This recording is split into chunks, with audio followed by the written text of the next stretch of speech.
One of the nice things about computers and programming is that we are free to do crazy things like convert a star into a plant. So let's do that. Let's convert this spinning star into a green plant. The first thing I'm going to do is change the background. Black backgrounds are fine for stars, but not for plants. So I'm going to set it white here. And the first background called here is not very useful because it will be only displayed during one frame maybe.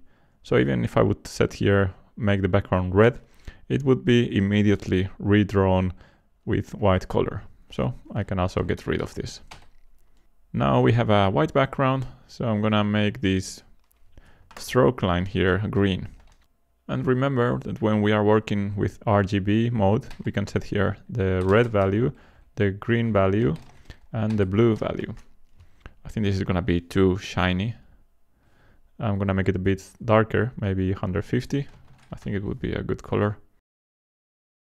Okay, that's better.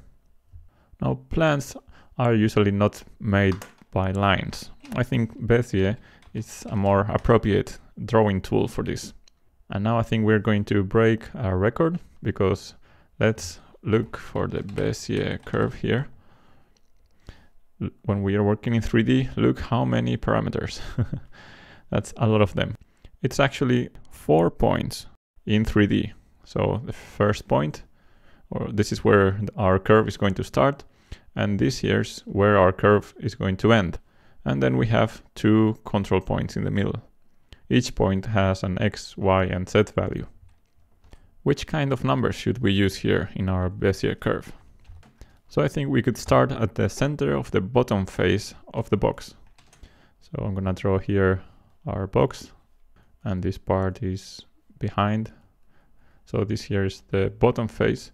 So I think our plant should start here and start going up. And then we will have branches that go in different directions. So where is this point? Which X, Y, and Z values does it have? Let's draw here the axis. This is gonna be the X axis, and it's crossing the left face of this box in the center, right here. And it's crossing the right face of this box right here in the center of the face. So that's the X axis. The Y axis goes from top to bottom and is crossing the top face of the box here at the center of this face, of the top face, and it's crossing the bottom face of the rectangle here in the center of the face. So this is a good point for starting our curves. And this point here is at x0, so because we are not moving at all in that direction. How much is y? This is our y-axis. We're moving down from the x-axis 150 pixels until we reach this height. So let's start here typing 0x 150 y. That's 150 pixels down. And what about the z? The z-axis goes from the back. This should be a straight line. And it's crossing the front face. This is the front face of the box. It's crossing here on the middle of this face. And it's crossing the back face of this box, which is this one here. Also in the center of the face. So this is the z-axis.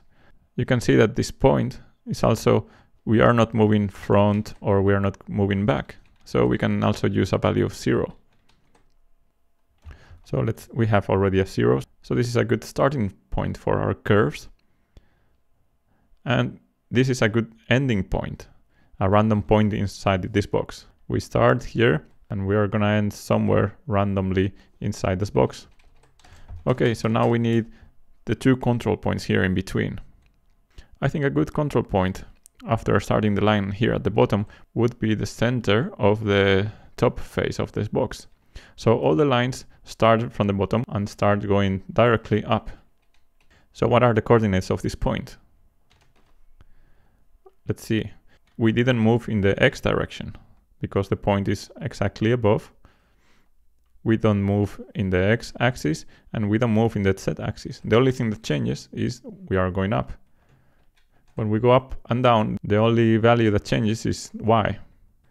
Okay, so if we started at down here at 150, then now we could go up to 0, minus 150, 0. So this point here and this point here form a vertical line.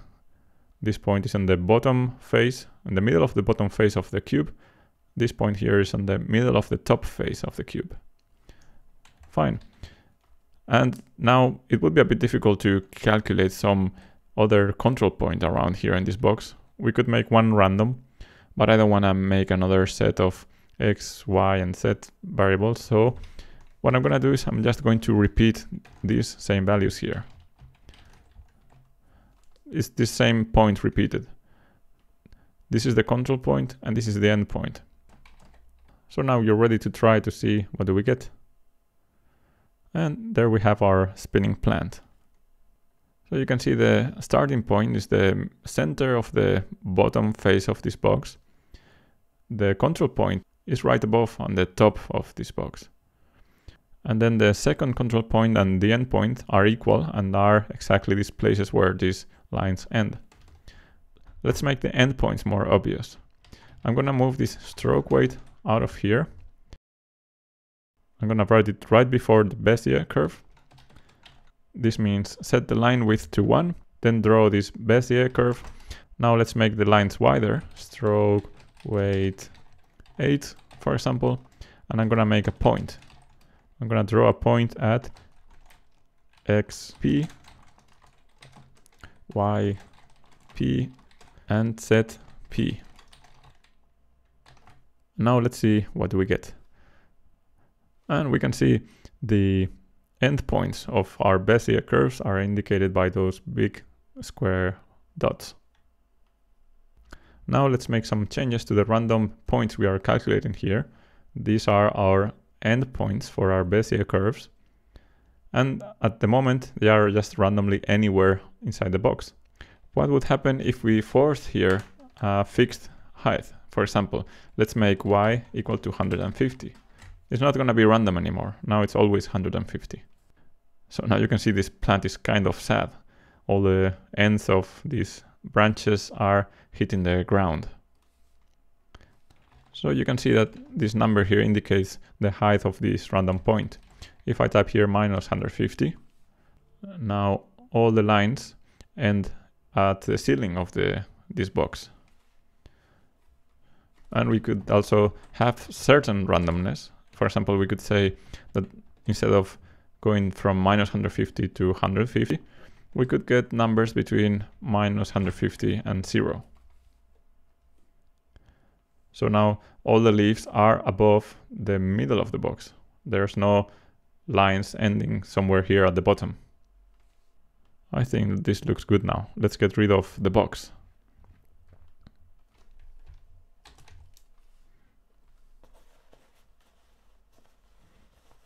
Finally, let's change this rotation here in a way that is no longer automatic, but we control the rotation. So we could say here the rotate y is actually the mouse x. That's the horizontal position of the mouse. If we leave it like this, this is going to move too fast. So we should divide this number also. We can divide it by 100 as we did before, 100.0. And now if I move the mouse left and right, then we can spin this plant.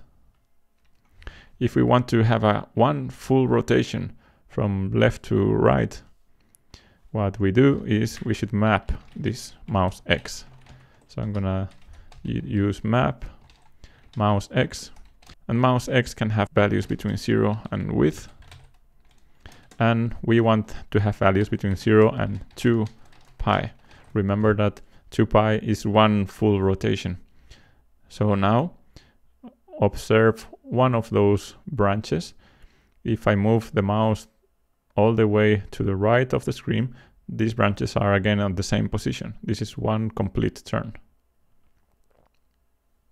And I think that's enough 3D for now. So in the next episode, let's do some new kinds of experiments.